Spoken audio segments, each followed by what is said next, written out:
समचरण दृष्टी विटेवरी साजिरी तेथे माझे हरी वृत्ती राहो अनेक नलगे माईक पदार्थ तेथे माझे आर्त नको देवा ब्रह्मादिक पदे दुःखाची शिराणी तेथे दुश्चित झनी लढो देशी अनेक नलगे माईक पदार्थ तेथे माझे आर्त नको देवा तुका म्हणे त्याचे कळल्या महावर्म तुका म्हणे त्याचे कळल्या महावर्म जे जे कर्म धर्म नाशिवंत अनेक नलगे माईक पदार्थ तेथे माझे अर्थ नको देवा पांडुरंगा करू प्रथम नमन दुसरे चरण संतांची त्यांच्या कृपादानी कथेचा विस्तार बाबाजी सद्गुरुदास तुका नमो ज्ञानेश्वरा निवृत्ती फळाला सोपान देवा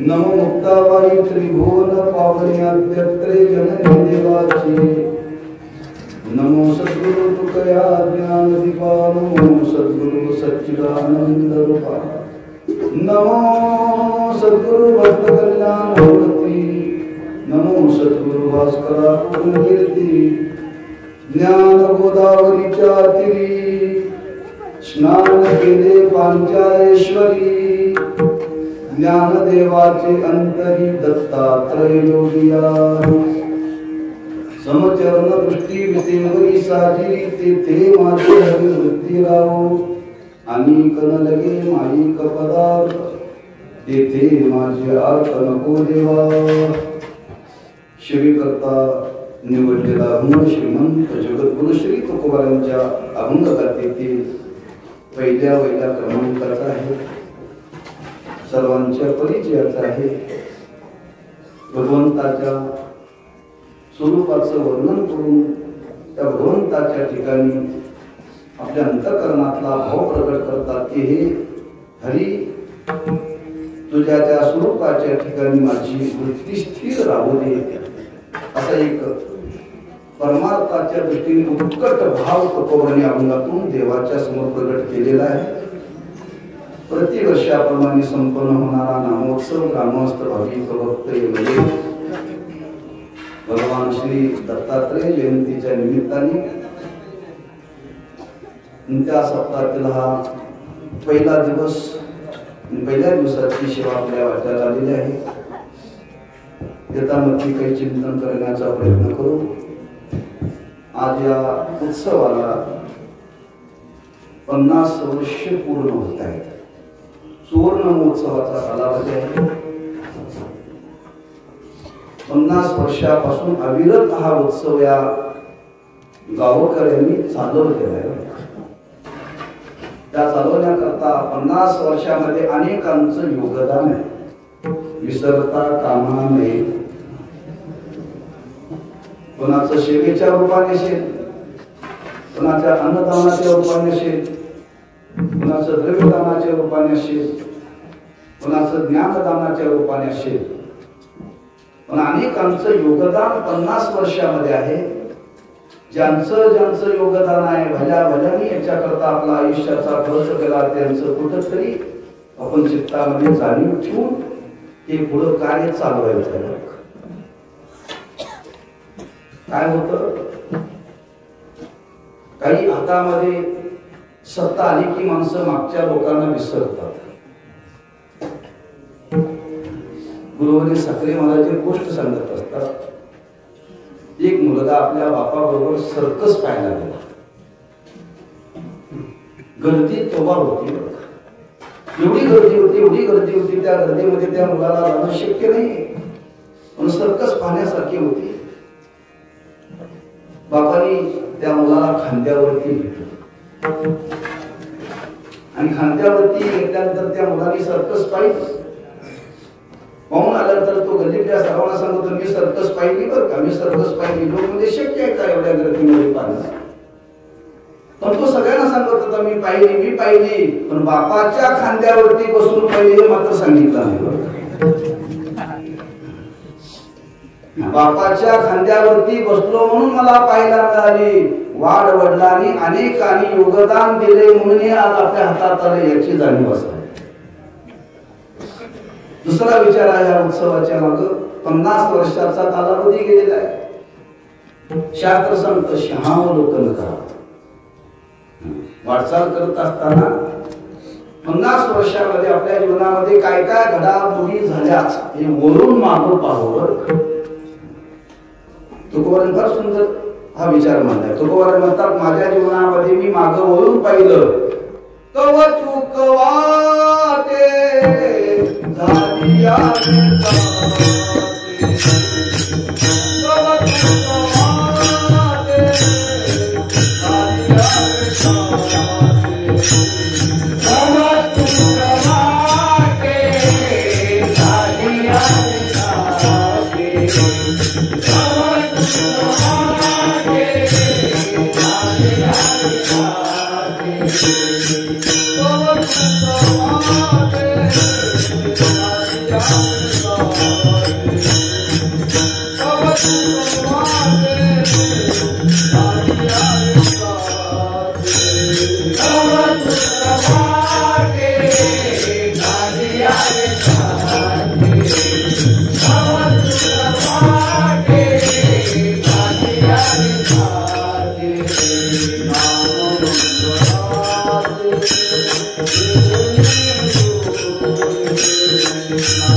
वाटे झाली या बेंचाचे तुकोबा आहे. परमार्थाचा प्रवास केल्यानंतर मागं वरून बघितलं तुकोबा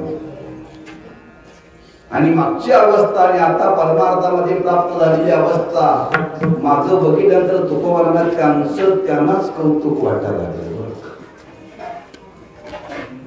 जसं आपणही मागं वरून बघावं त्याला सिंहावर सिंह शिकार झाल्यानंतर माझं वरून बघतोय का शिल्लक राहिलंय का त्याला सिंहावर म्हणतात. असा हा 50 वर्षाचा कालावधी गेलेला 50 वर्षामध्ये काय बदल झाला सिंहावर करा. सप्ताहाचा आरंभ करण्याच्या पूर्वी गावाची अवस्था काय होती आणि सप्ताहाला आरंभ झाल्यापासून गावाची अवस्था काय झाली थोडस बोलून बघा. गरज आहे कालाची गरज आहे. काय काय बदल झाला आपल्या जीवनामध्ये अनेकांच्या जीवनामध्ये बदल झाला. काही लोकांना काही वर्षापूर्वी रस्त्याने चालता येत नव्हतं. आता लोक त्यांच्या पाया पडायला लागले. कशामुळे घडलं आपल्या गावामध्ये नाम सप्ताह सुरू झाला म्हणून हा लोकन करा. अनेकांच्या जीवनाचं परिवर्तन याच्यातून झालेलं लक्षात ठेवा. आणि परमार्थाची साधना ही जीवनाचं परिवर्तन करणारी फार मोठी प्रक्रिया आहे. फार मोठी प्रक्रिया आहे. आणि ती आज आपल्या गावामध्ये अव्याहत रूपाने 50 वर्षामध्ये हा ज्ञानाचा सेवेचा भक्तीचा भोग चालू आहे. भोग चालू आहे. आपण भाग्यवान आहोत लक्षात ठेवा. का भाग्यवान आहोत? संतांनी वर्णन केले हे जे आपण 50 वर्ष झाले या गावामध्ये जे सुख भोगतो ना ते सुख या मृत्यू लोकाच्या पलीकडे नाही. बरं मृत्यू लोकाच्या पलीकडे नाहीये. हा सुख सोहळा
परमार्थाच्या साधनेतून आज आपण बघतो हे सुख त्रिभुवनामध्ये कुठेही नाहीये. मंत्र तुकोबांनी वर्णन केले ज्यांना हे भोगाला मिळालं नाही त्यांना वाटलं भोगायला तरी जावं मृत्यू लोकात. स्वर्गीचे अमर इच्छिताती लोका मृत्यू लोकी भावा जिथं सप्ताह होतो तिथं जन्म. कुठं तर नको. बरीच गावात जाऊन काय काय गावात कीर्तन होत नाही. स्वर्गातले लोक अपेक्षा करतात खरंच आमचा जन्म झाला तर यमगी गावात होता. याचा अर्थ जिथंही भगवंताची कथा हा सोहळा चालू आहे हा एक विलक्षण आनंद आहे. आणि तो आज आपण 50 वर्ष झालं भोगतो आहे. आणि 50 वर्षाचा कालावधी हा या साधनेमध्ये अविरत गेलेला आहे. चढ उतार असतील पण टिकून हा काल चाललेला आहे. बरं मी या मताचा आहे नवीन काय करताल तर करू नये पण वाढ वडिलांनी दिलेलं घालवू नये. एवढं तर जीवनामध्ये करण्याचा प्रयत्न करा. नवीन काय जीवनामध्ये करू नका. म्हणजे वाढवडिलांनी आपल्याला दिले ते कसं टिकवता येईल एवढा तरी जीवनामध्ये प्रयत्न करा. वाढवी महत्व वडिलांचे फक्त जन्म देणारेच वडील नव्ह, माय बाप पसंत हे जगाचे वडील आहे. त्या सर्वांचं स्मरण आणि गावामध्ये अनेकांनी दिलेलं हे योगदान आहे. त्याला कुठंतरी उजाळा यावा म्हणून त्या सोहळ्याला थोडस विशेष रूप देण्याचं कार्य ग्रामस्थांच्या वतीनं मनावरती घेतलेलं आहे, संकल्प केलेला आहे. आजचा उत्सवाचा पहिला दिवस आहे, अजून 7 दिवस आहे. मी फक्त जागा करण्याचं काम करणार आहे. उद्यापासून म्हटलं मंडपाच्या बाहेर लोक गेले पाहिजे. बोलून आणायचे नाही. 50 वर्षाचा काल आपल्या गावामध्ये चाललेला आहे, ते आपण जतन केलं पाहिजे, त्याचा आनंद भोगला पाहिजे. सर्वांनी आनंद भोगण्याकरता 7 दिवस येणाऱ्या लोकांच्या करता याची व्यवस्था संयोजकांनी केली आहे. जाऊन घरी स्वयंपाक करायचा आहे, जेवढी येतील कुटुंब बायका पोरा सगळ्यांची व्यवस्था 7 दिवस आहे. बरं तेव्हा झडझडून वैला निघ घरातून. बरं का 7 दिवस येण्याचा प्रयत्न प्रत्येकाने प्रामाणिक करा.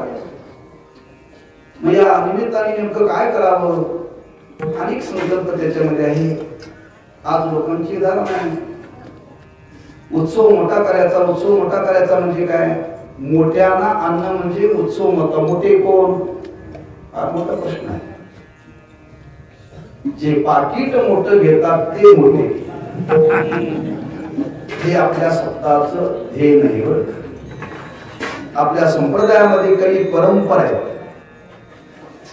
पिढ्यानपिढ्या उपासनाच्या घरामध्ये ज्ञानाची भक्तीची चाललेली आहे.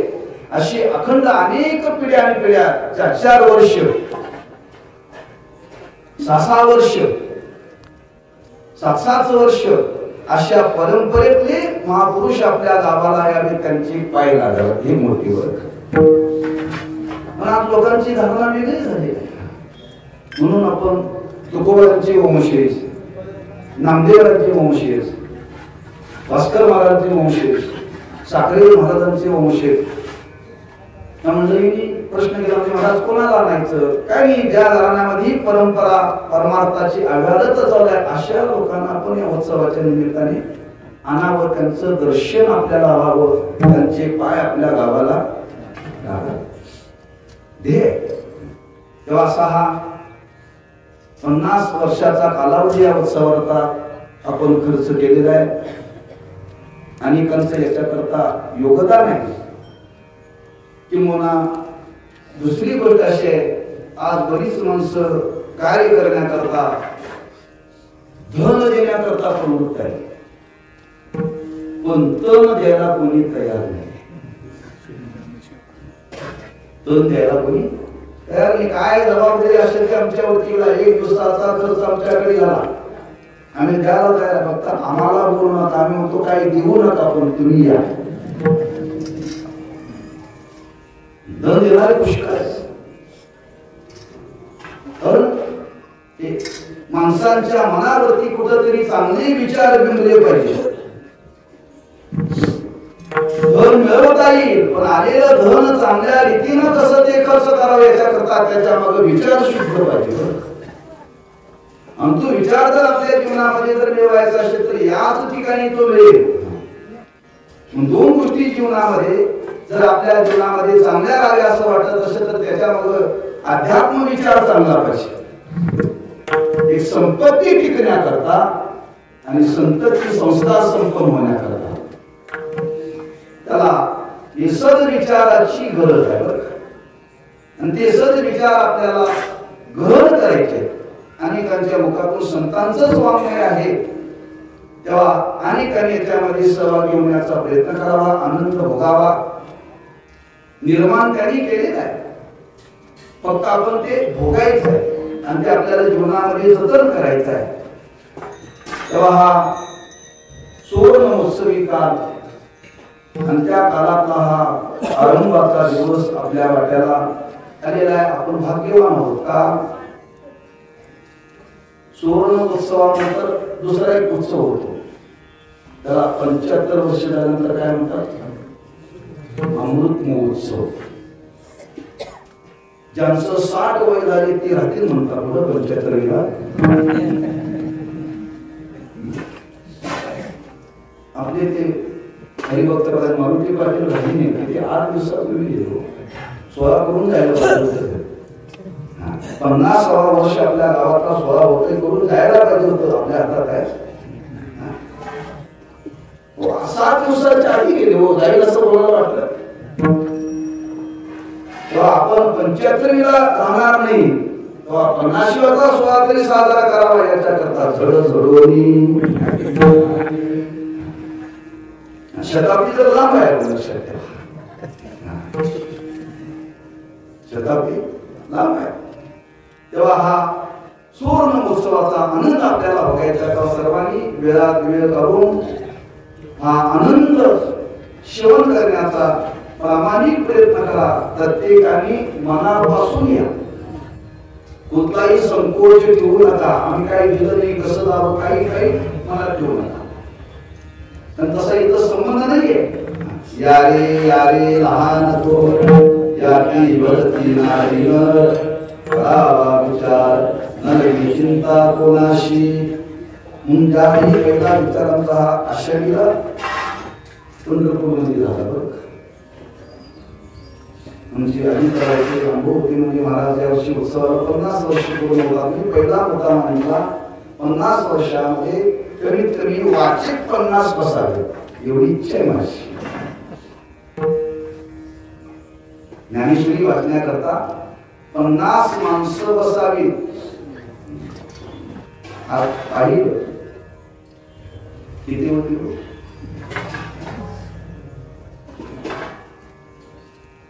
25 सुद्धा नव्हती हो. 11 सुद्धा नव्हती.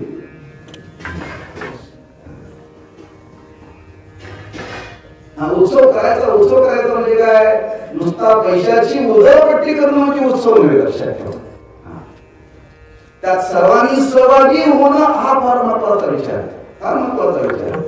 50 वर्षामध्ये आम्हाला बसता नाही, पण कमी कमी 50व्या वर्षी आम्ही पारायण केलं याची कुठेतरी नोंद राहील ना. घरात पारायण करणं वेगळं आणि सामुदायिक पारायण करणं वेगळं. त्याचा आनंद एक आगळा वेगळा आहे. आगळा वेगळा. म्हणून ज्यांना वेळ आहे त्यांनी पारायण करता यावं. आज सुरुवात झाली, फक्त 2 अध्याय झाले. अजून 7 दिवस आहे. पहिल्या दिवशी बसवण्याचा दुसऱ्या दिवशी कसं बसावं असं काय त्याला संकोच मानण्याची गरज नाहीये. दुसरा हरिपाठा करता या, गाता भजना करता या. आणि महिलांनी त्याच्याकरता दुसरा उपक्रम सांगायचा आहे. रोज काकड आरती. काकड आरती करता प्रत्येकाने आरती घेऊन या. प्रयत्न करा. एरवी तुम्ही उठताय, मुलांचे डबे करण्याकरता उठतायच ना. तर थोडासा देवाच्या त्या काकड आरती करता वेळ द्या. त्याचं फार महत्व सांगितले. जो काकड आरतीचा आनंद बघतो त्या कालामध्ये देवाचा जो मुख पाहतो ना, ब्रह्म कोटी ब्रह्म हत्या मुख पाहता जाती ओवाळो आरती माझ्या पंढरीनाथा. पहाटेच्या वेळेला त्या भगवंताचं मुख पाहावं. पहाटेच्या वेळेला प्रसन्नता असते. उठून या पाठे पहा विठ्ठल वा विठे चरण तयाचे भूमि अमृत दृष्टी अवलोका. एक विलक्षणता त्याच्यामध्ये संतांनी सांगितलेली आहे. असे सर्व उपक्रम राबवलेले त्याच्याकरता सर्वांनी अतिशय मनापासून तळमळीने येण्याचा प्रयत्न करा. एवढा भाव सांगून मी माझ्या अभंगाकडे बोलतो. उत्सवाचा पहिला दिवस. या न्यायाने काय भगवंताचं वर्णन करावं हा एक अलिखित नियम आहे. असं लिखित कुठं नाही आहे. अलिखित नियम आहे. थोरांनी चालवलेल्या त्यांच्या विचाराला प्राधान्य दिलं पाहिजे. आणि तो भाव आणि मानशी घेऊन तुकोबांच्या अभंगातील हा अभंग सर्वांच्या परिचयाचा आहे. भगवंताच्या स्वरूपाचं वर्णन करणार आहे. आणि वर्णन करत असताना तुकोबांनी भगवंताच्या समोर एक आपल्या अंतःकरणातला परमार्थाच्या संबंधाने उत्कट भाव प्रगट केलेला. अतिशय महत्वाचा विचार तुकोबांनी प्रकट केलेला आहे. परमार्थ करायचा आहे. परमार्थ करायचा म्हणजे नेमकं काय करायचं आहे? परमार्थाचं लक्षण काय? परमार्थाचं लक्षण सांगत असताना विचार मांडलेला आहे. वृत्तीचा बदल करणं म्हणजे परमार्थ. वृत्तीचा बदल करणं म्हणजे परमार्थ. वृत्तीचा बदल कधी होईल? वृत्तीचा बदल होण्याकरता ती पहिल्यांदा वृत्ती स्थिर व्हावी लागते. ती वृत्ती शुद्ध व्हावी लागते, तर बदल त्याच्यामध्ये घडेल. तोपर्यंत बदल घडणार नाही. लक्षात ठेवा. माणसात बदल झाला, माणसात बदल झाला म्हणजे काय? शरीरातला बदल म्हणजे बदल नव्हे बरं का, तो भौतिक बदल आहे. आणि भौतिक बदलाला महत्व दिलेलं नाहीये. आध्यात्मिक अंतरंगातून बदल झाला पाहिजे. आणि तो बदल करण्याचं सामर्थ्य या परमार्थाच्या साधनेमध्ये आहे. परमार्थाच्या साधनेमध्ये आहे. या परमार्थाची वाटचाल करता असताना जर वृत्तीचं परिवर्तन व्हावं, वृत्तीचा बदल व्हावा असं जर वाटत असेल तर ती पहिल्यांदा वृत्ती स्थिरावली पाहिजे. आणि वृत्ती स्थिर राहण्याकरता त्या वृत्तीला योग्य आलंबन पाहिजे. तशी वृत्ती कुठंतरी स्थिर होत नाही, स्थिर झाल्यासारखी होते. स्थिर झाल्यासारखी एक क्षणाक्षणाला वृत्ती बदलते. बदलणाऱ्या वृत्तीला एखादा विषय दिला की ती काही थांबते. मूल रडायला लागलेला आहे, अतिशय खवळलेला आहे. त्याला शांत करायचं असं तर काय द्यावं लागतं? मोबाईल द्यायचा. काय द्यायचं? मोबाईल दिलं ती रडायचं थांबते. त्याला मोबाईल म्हणजे काय माहिती नाहीये, पण ती वृत्तीला आलंबन आहे. वृत्तीला आलंबन आहे. मग त्याचं रडणं थांबण्याकरता, त्याच्या थांबण्याकरता मोबाईल द्यावा. हे कुठपर्यंत? आयुष्यभर घेऊन चालेल. वास्तविक त्या बालपणामध्ये सुद्धा घेऊ नये. ते आलंबन आहे ते जड आहे. आलंबन आहे ते जड आहे. वृत्तीला जे आलंबन पाहिजे ते जड उपयोगाने लक्षात ठेवा. आधीच आपली बुद्धी वृत्ती विषयाच्या संगतीत राहून राहून राहून जड झाल्या. आणि त्याला अधिक आपण त्या वृत्तीला जर जडाचं आलंबन देत असेल तर आणखीच जड होईल. त्या वृत्तीला आलंबन देण्याकरता कोणतं आलंबन असावं? असं आलंबन असावं, असं आलंबन असावं. एकदा वृत्ती जर त्या ठिकाणी स्थिर झाली ती पुन्हा परत येता कामा नये. परत येता कामा नये. असं या जगामध्ये काय आहे? एक भगवत स्वरूप आहे. आता पोटे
कोटी धावे मन तुझे चरण देखरिया. एक भगवत स्वरूपाशिवाय मन नाम वृत्ती, वृत्ती नाम बुद्धी कोणताही संबंध गेला. चार भाग केले शास्त्रांनी का चारीच्या द्वारे व्यवहार होतो म्हणून. मन, बुद्धी, चित्त आणि अहंकार. मग ती भगवत स्वरूपाच्या ठिकाणी स्थिरावली पाहिजे. मग भगवत स्वरूपाच्या ठिकाणी स्थिरावली पाहिजे म्हणजे त्या वृत्तीला भगवत स्वरूपाचं आलंबन दिलं पाहिजे. पर्याय नाही, पर्याय नाही. ते पेपर मध्ये पर्याय असतात बरोबर. पेपर मध्ये पर्याय असतात. या चार उत्तरापैकी एक शोधून कोणतं तरी पर्याय. परमार्थात पर्याय नाही, पर्याय नाही. नंतर माणसं याला हसत नाही. प्रपंचात पर्याय पर्याय. आमंत्रण दिलं लग्नाचं, घरच्या मालकाला दिलं, त्यांनी सांगितलं मला काय यायला नाही, प्रतिनिधी पाठवतो. पर्याय. पण परमार्थाच्या साधनेमध्ये असं चालत नाही. जी वृत्ती आहे ती भगवत स्वरूपाकडे नेण्याकरता दुसरं साधन, दुसरं ध्येय त्याला लागू पडत नाही. ती म्हणा भगवत स्वरूपाशिवाय ती वृत्ती स्थिर राहूच शकत नाही. तुम्ही काही जीवनामध्ये प्रयत्न करा, किती प्रयत्न करा, भौतिक साधनाने तर नाहीच आहे, पण परमार्थाच्या साधनामध्ये काही साधनाचा विचार मांडलेला आहे. त्याच्यातही प्राधान्य देत असताना त्या भगवत स्वरूपालाच प्राधान्य दिलेलं आहे. तेव्हा परमार्थ करायचा या शब्दाचा अर्थ की आपली वृत्ती स्थिर राहिली पाहिजे. आणि ती वृत्ती एकदा आपली भगवत स्वरूपाच्या ठिकाणी स्थिर राहिली ना, मग तुम्ही प्रपंच करा, नाहीतर राजकारण करा, नाहीतर उचापत्या करा, काय फरक पडणार नाही. पण वृत्ती स्थिर न राहता जर बाकीचं जर कराल तर गोत्यात यावं. काय होत्या त्यात? आता म्हणजे भोगत आलो तेच पुन्हा भोगावं लागेल. वृत्तीला त्यांच्याने प्राप्त झालं म्हणून आज आमच्या तुमच्या वाट्याला जन्ममरणाचं दुःख भोगायची वेळ आली आहे. ते जन्ममरणाचं दुःख जर आपल्याला जर निवृत्त करायचं असेल तर त्या वृत्तीला भगवत स्वरूपाच्या ठिकाणी स्थिर करावं. दुसरा पर्याय नाही. म्हणून वृत्ती स्थिर करण्याकरता परमार्थाची साधना आहे. त्याच्यामध्ये दुसरा हेतू काहीही नाही. हे लक्षात प्रत्येकाने ठेवा. परमार्थ करणाऱ्यांनी ठेवा, परमार्थ न करणारे ठेवा, किंवा परमार्थ करणाऱ्याला नावं ठेवणाऱ्यांनी सुद्धा हे लक्षात घ्यावं. कारण लोकांना त्याचं काय ध्येयच माहिती आहे. कशा करता परमार्थ करायचा आहे? टाइमपास म्हणून नव्हे. लक्षात महत्वाचा मुद्दा आहे. वृत्तीला स्थैर्य प्राप्त करण्याकरता, आणि त्या वृत्तीला स्थैर्य प्राप्त करण्याकरता भगवत स्वरूप पाहिजे. भगवत स्वरूप पाहिजे. भगवत स्वरूपाच्या ठिकाणी वृत्ती स्थिर राहते. मग ते भगवत स्वरूप सगुण साकार पाहिजे का सगुण निराकार पाहिजे का निर्गुण निराकार पाहिजे? पुन्हा विचार करावा लागेल. कारण भगवंताच्या स्वरूपाची तीन रूप मांडली. कुठल्या ठिकाणी वृत्ती स्थिर करावी, तेव्हा कुणाला संभ्रमात करण्याची वेळ येऊ नये. साधू संतांनी आमच्या तुमच्यावरती फार मोठे उपकार केले, फार मोठे उपकार केले. बाबांनो, त्या तिन्ही रूपाचं प्रतीक म्हणजे आज विटेवरचा परमात्मा. तिन्ही रूपाचं नवे नवे तिन्ही युगाचं प्रतीक म्हणजे हा विटेवरचा परमात्मा. एक या परमात्मा स्वरूपाच्या ठिकाणी जर आपण वृत्ती स्थिर करण्याचा प्रयत्न करायचा, मला म्हणतात सगुणाचा, सगुण निराकाराचा आणि निर्गुण निराकाराचा प्रश्न सुटत नाही. बाप रखमा देवी वरू सगुण निर्गुण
कीर्तन करायला महाभारत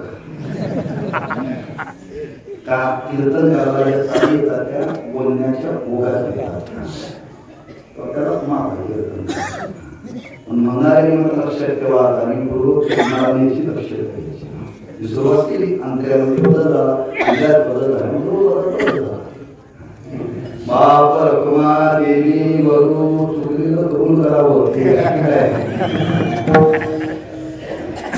बाप रखुमादेवी वरु सगुण निर्गुण रूप विदेवैदारी गुण अनंतात ज्या स्वरूपाच्या ठिकाणी आपली वृत्ती स्थिर करायची आहे तो परमात्मा आहे कसा त्या संबंधाने पुष्कळ साधू संतांनी केलेला आहे आणि तो विचार प्रकट करताना तुकोबारे म्हणतात आज त्या भगवत स्वरूपाच्या ठिकाणी वृत्ती स्थिर राहायची आहे त्या भगवत स्वरूपाचं वर्णन करताना जे ज्ञानोराय म्हणजे तेच तुकोबारे अरुंदाच्या पहिल्या चरणात बोलतात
साजरी तेथे माझे हरी वृत्ती राहो आपल्या अंतःकरणातला भाव तुकोबा आहे भगवंताच्या उत्कट असा प्रकट करतात तेथे राहो अंतःकरणातली तुकोबाची फार मोठी उत्कट आहे आज परमार्थाची साधना करण्याकरता त्या वृत्तीला देवाकडे नेण्याकरता बळ लागतं, बळ. आणि ते व्यवहारातलं बळ उपयोगी पडत नाहीये. आपल्याला प्रसंग माहितीये, वृत्ती विषयातून काढून देवाकडे येण्याकरता काय कष्ट आहे, फार कष्ट आहे. व्यवहारातला प्रसंग आहे. ज्यावेळी मुलीचा विवाह होतो,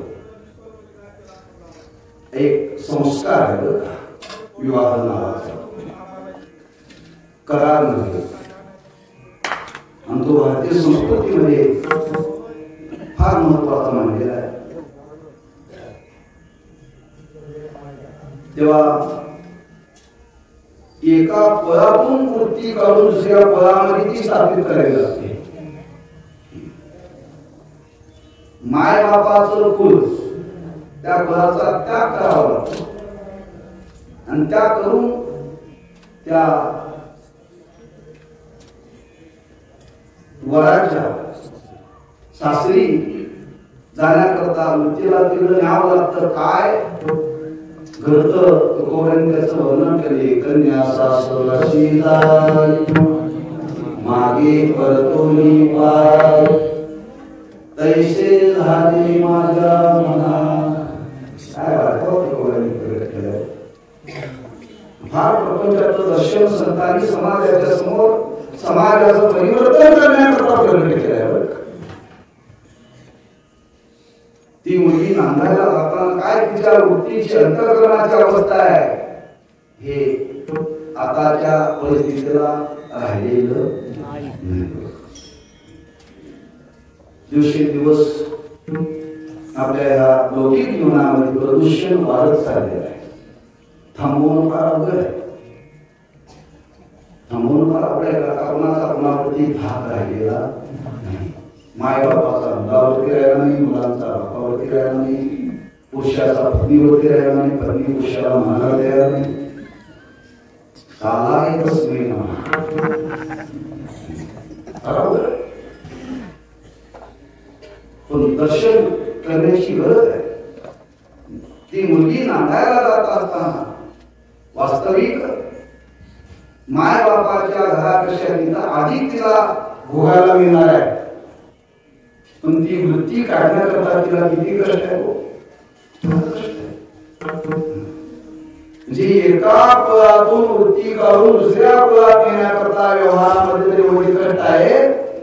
जी वृत्ती विषयामध्ये सतत वावरून वावरून चंचल झाली आहे, त्या वृत्तीला देवाकडे नेण्याकरता किती कष्ट असतील. एकांतात बसाने विचार करा. एक तासात करायचं नाही, त्याचा अभ्यास करा. फार कठीण आहे, फार कठीण आहे. मग त्या वृत्तीला देवाकडे येण्याकरता बळ पाहिजे. कोणतं बळ पाहिजे? कारण ती वृत्ती नामची इंद्रिय फार बलवान आहे. इंद्रिय बलवान, इंद्रियाच्या ठिकाणी फार मोठं बळ आहे. सामान्य नाही ती बरं का. मग विषयातून काढून त्या वृत्तीला देवाकडे न्यायचं आहे. तुकोबाला म्हणतात त्याला एक पर्याय, देवाचं साह्य घ्यावं लागेल. का देवाचं साह्य घ्यावं लागेल? त्या इंद्रियावरती नियंत्रण देवाचं आहे. तो नियंत्रण लक्षात ठेवा. त्याचं साह्य घ्यावं लागेल. घरातल्या लोकांचं साह्य घेऊन चालणार नाही. ते परत आपल्याला बाहेर नेतील. देवाचं साह्य घ्यावं लागेल. मग देवाचं साह्य घ्यावं लागेल. कोणत्या देवाचं घ्यावं लागेल? इंद्रिय शरीर उपयोगाचे नाही. बजा माझा पंढरीला, संतांनी बोलला पंढरी रावची करू शकतो, बाकी कुणीही करू शकत नाही. कुणी करू शकत नाही.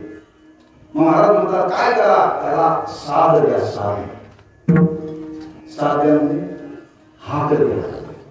हाक द्या म्हणजे त्याला हाका मारा म्हणजे जशा घरात मारतात तशा नव्हतं. त्याच्या नावाने भजन करा, त्याच्या नावाने भजन करा. त्याच्या नावाने भजन करणं म्हणजे त्याला हाक मारणं. त्याला जर हाक मारली तर मोहे धाव घाली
नाव घेता पंढरीराना.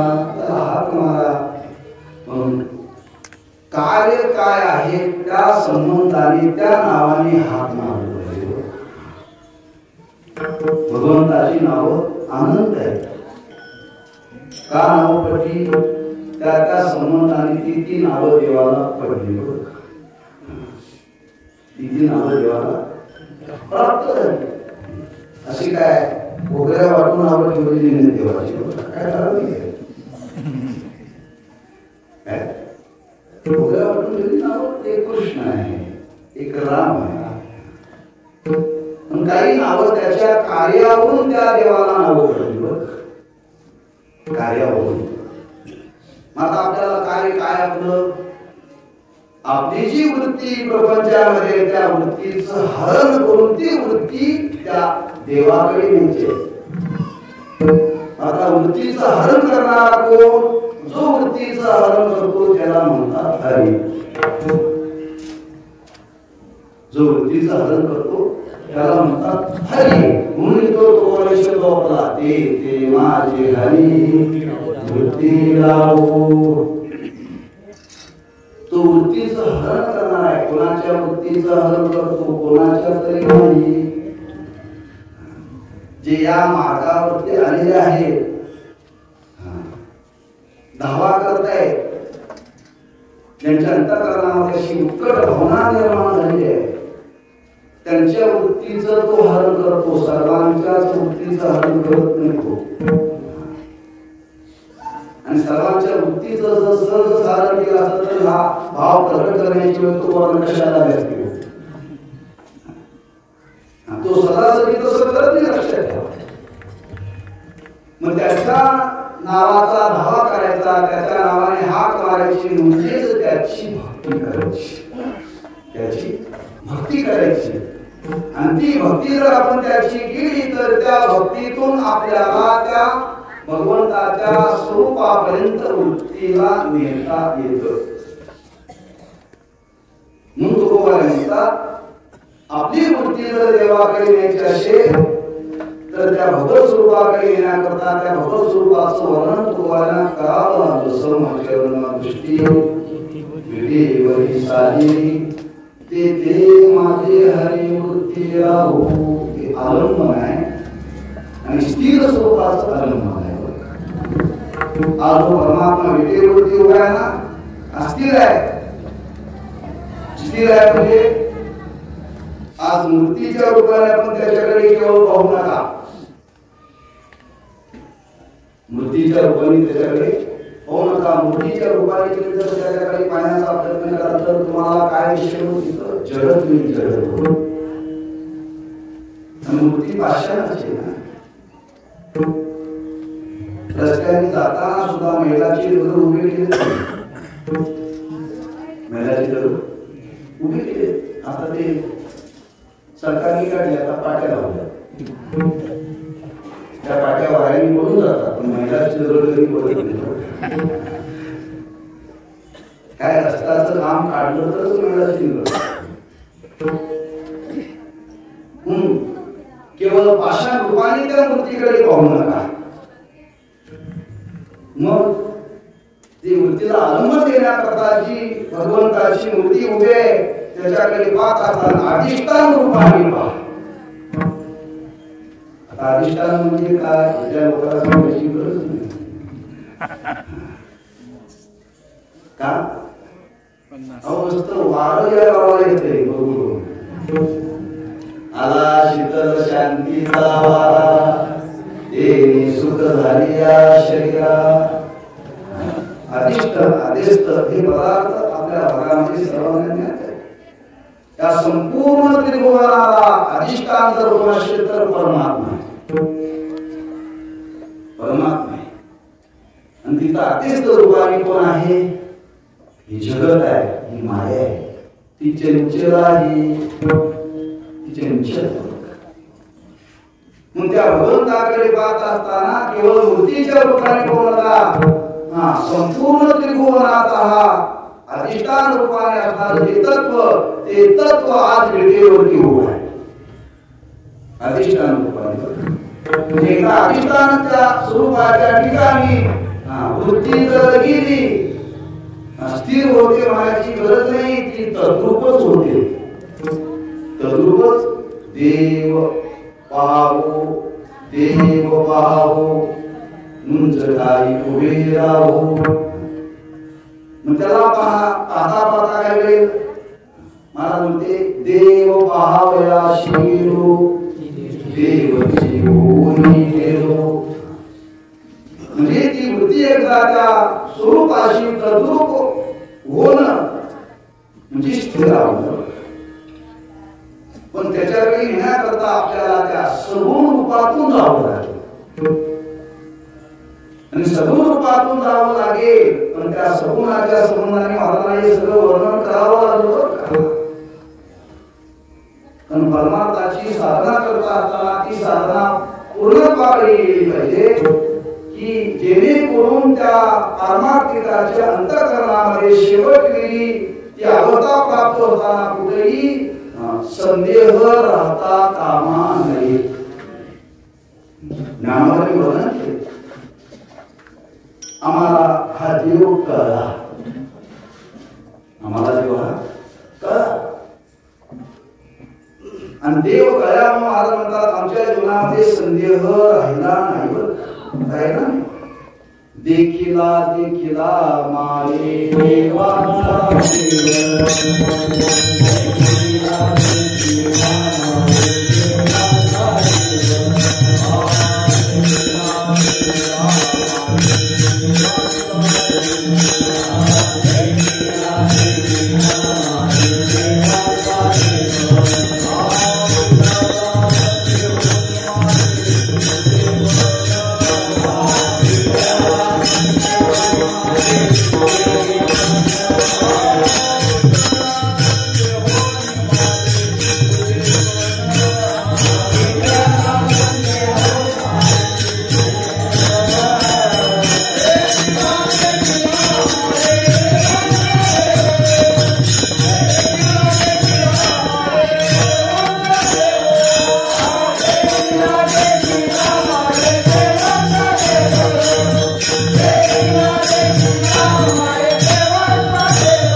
कुठलाही संदेह आमच्या जीवनामध्ये राहिला नाही, आपल्याही जीवनात राहू नये म्हणून महाराजांना वर्णन करावं लागलं. समचरण समदृष्टी विवेवरी साजिरी. निर्गुण निराकार असलेला परमात्मा, सगुण निराकार असलेला परमात्मा तोच आज सगुण साकार रूपाने विवेवरती उभा आहे. त्याचं प्रतीक आहे साजिरा. त्यांनी जे रूप धारण केलेलं आहे अतिशय सुंदर, हे सगुण रूपाचं वर्णन आहे. आरंभाला त्या स्वरूपाचा विचार मांडलेला आहे. म्हणजे आपली जी वृत्ती स्थिर करायची आहे, तो संपूर्ण या विश्वाचा अधिष्ठान असलेला परमात्मा आहे.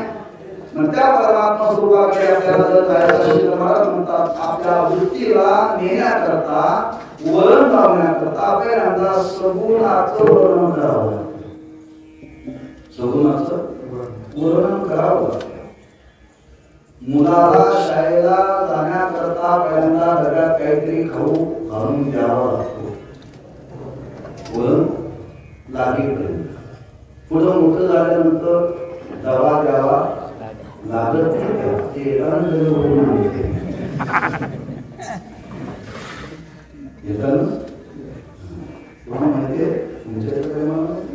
काय काय अंगणवाडीची मुलं जातात खातात, म्हणजे अंगणवाडीच्या महिलांना येताना तरी म्हणून घरातही होते. मला कोणाचं दोष सांगायचे विनोद मला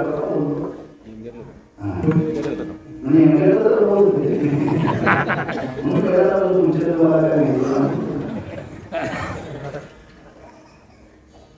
त्या मुलाला वळण लागण्याकरता काहीतरी त्याला खाऊ द्यावं लागतं, काहीतरी द्यावं लागतं. गणवेशा कुठपर्यंत आहे, काही काळापर्यंत आहे, काही ठराविक काळापर्यंत. जशी जशी त्याची शिक्षणाची उच्चता वाढत जाते तसं तिथं तिथं त्याच्या ज्ञानाला महत्व दिलं जातं, भैरवाला महत्व दिलं जातं. तसं त्या वृत्तीला देवाकडे येण्याकरता पहिल्यांदा सगुणाचं स्वरूप प्रकट करावं लागतं. त्या वृत्तीला सांगावं लागतं. एकाएकी वृत्ती तिथे होत नाही. त्या वृत्तीला अनुमन येण्याकरता तो काय म्हणतात साजिरा विटेवरी समचरण. तो अतिशय सुंदर रूप धारण करून तो विटेवरती उभा राहिलेला आहे. किती सुंदर रूप धारण केलं. साजिरा म्हणजे सौंदर्य, साजिरा म्हणजे सौंदर्य. किती सौंदर्य, अवर्णनीय. त्या सौंदर्याचं आपण वाणीनं वर्णन करू शकत नाही असं ते सौंदर्य आहे. एका साजिरा शब्दामध्ये ते महाराजांनी वर्णन केलेलं आहे. आणि त्या वृत्तीला सांगितलं परमात्मा अतिशय सुंदर आहे, अतिशय सुंदर आहे, अतिशय सुंदर आहे. म्हणजे की वृत्ती अधिक तिकडे येते. सुंदर ते ध्यान उभेरी गलगतावरी ठेवोनिया. त्या वृत्तीला सांगायचं म्हणून सगुणाला प्राधान्य दिलं.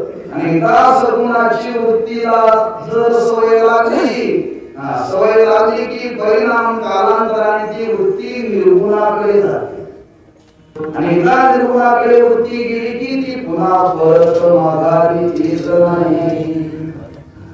वृत्ती येत नाही, पण येण्याकरता फार कष्ट आहेत. आणि ते कष्ट आपल्याला करण्याची तेवढी ताकद आपल्याकडे नाही. म्हणून तो म्हणता देवा माझी एकच इच्छा आहे, उत्कट इच्छा आहे, ते माझी हरी वृत्ती राहू विठोबा.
समाचाराना दृष्टी विठेवरी साजी समाचाराना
गरजच नाही, कशाचीच गरज नाही, कशाची नाही गरज. आणि कनलगी माणिक पदार्थ तेथे माझे आर्त नको देवा. ब्रह्मादिक पदे दुःखाची शिराणी तेथे तुझी तजनी दडू देशी.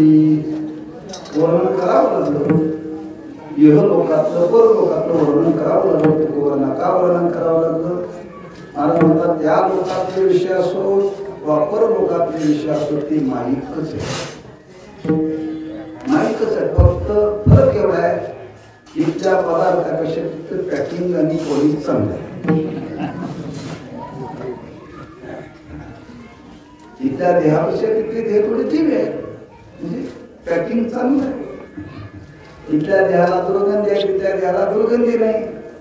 पण तुकोबाई म्हणतात इथला देह असो तिथला देह असो शेवटी तो माईकच आहे. इथलं सुख असो तिथलं सुख असो ऐश्वर्य असो ते सर्व माईक आहे, नाशिवंतच आहे.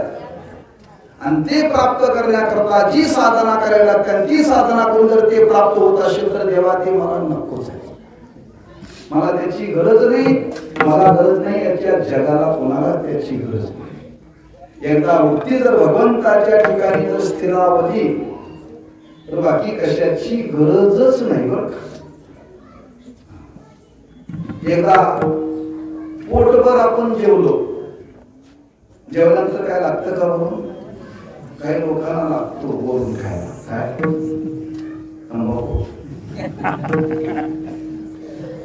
लोक म्हणतात मुखशुद्धी,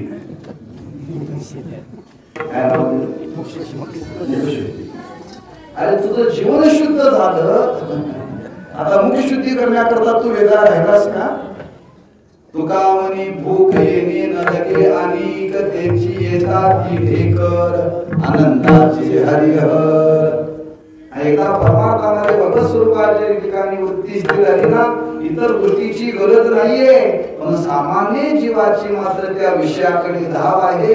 त्या सामान्य जीवाच्या संबंधाने तुकोबाई म्हणतात एखाद्याला वृत्ती स्थिर होत नाही तोपर्यंत त्या विषयाविषयी आकर्षण राहणार. आणि त्या विषयाविषयी आकर्षण राहिल्यावर वृत्ती गुंगारा मागून तिकडे जाण्याची शक्यता आहे. देवा ती जाऊ देऊ नको, ते ते दुश्चित जनी जडो देशी. तेव्हा हे मी तुझ्या समोर बोलतो, माझ्या अंतःकरणामध्ये हा उत्कट भाव निर्माण झालेला आहे. आणि उत्कट भाव निर्माण होण्याच्या मागे देवा मी त्याचा अभ्यास केला आहे, मी त्याचा अभ्यास केला, मी जाणलेला आहे.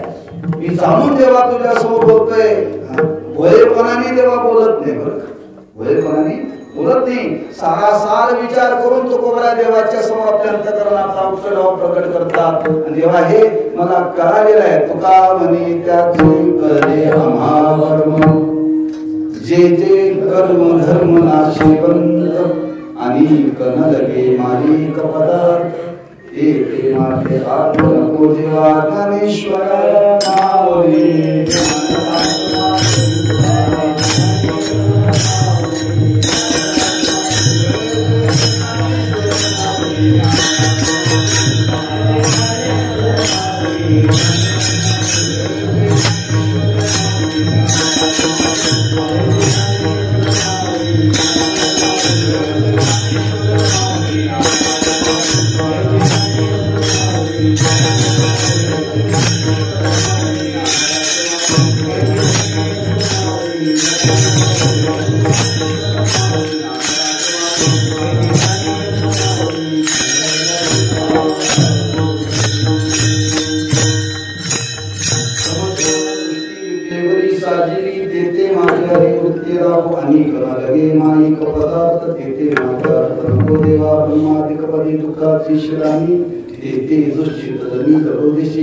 तुका म्हणे त्याचे करे महावर्म, जे जे कर्म धर्म नाशिवंत आणि कनलगे माईक पदार्थ.